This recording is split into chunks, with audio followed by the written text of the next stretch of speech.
আসসালামু আলাইকুম।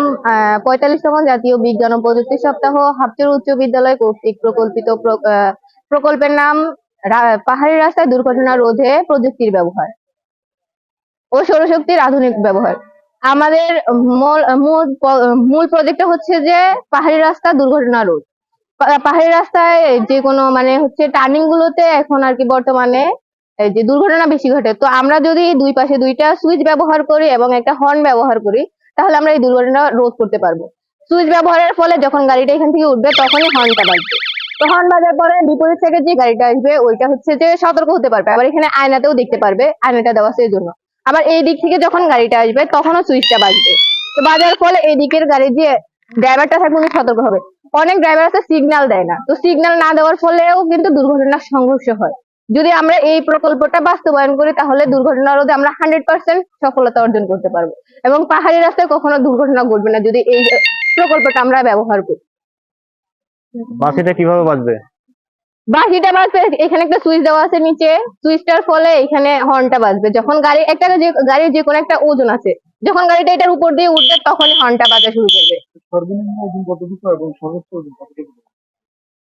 যে কোনো গাড়ি এখান থেকে উঠলে এটা বাজবে, কোনো ওজন নাই, যে কোনো গাড়ি উঠলেই বাজবে এই হর্নটা। এই যে গাড়িটা যখন এখানে উঠবে তখনই বাজাটা শুরু করবে, তখন আবার এই দিক থেকে যে গাড়িটা আসবে তখন এটা বাজা শুরু করবে। তো দুই দিক থেকে দুজন সতর্ক হতে পারবে, তার ফলে আমরা দুর্ঘটনা রোধ করতে পারবো। এটা চলবে কিসের সাহায্যে? ওই যে ব্যাটারির সাহায্যে, যে এখানে ল্যাম্প পোস্টের থেকে যে কোনো একটা তার এখানে আমরা দিতে পারি, ফলে আমাদেরকে বিদ্যুৎ ব্যবহার করতে হবে না। সোলার প্যানেলের মাধ্যমে আমরা এটা ব্যবহার করতে পারি। এটা কি পাশেরটা কি? পাশেটা তো পাশেরটা হচ্ছে সৌরশক্তির আধুনিকরণ। আমাদের দেশে এখন বিদ্যুৎ শক্তির অনেকটাই অপচয় হচ্ছে। অনেক সময় আমরা বিদ্যুৎ পাচ্ছি না, যার ফলে অনেক অসুস্থ পড়তে হয় আমাদের। তো বিদ্যালয়, হাসপাতাল, যে কোনো মানে গুরুত্বপূর্ণ স্থানগুলোতে যদি আমরা সোলার প্যানেল ব্যবহার করি, তার ফলে তারা আর কি যে যে অসুবিধাটা হবে তার থেকে স্বস্তি পাবে।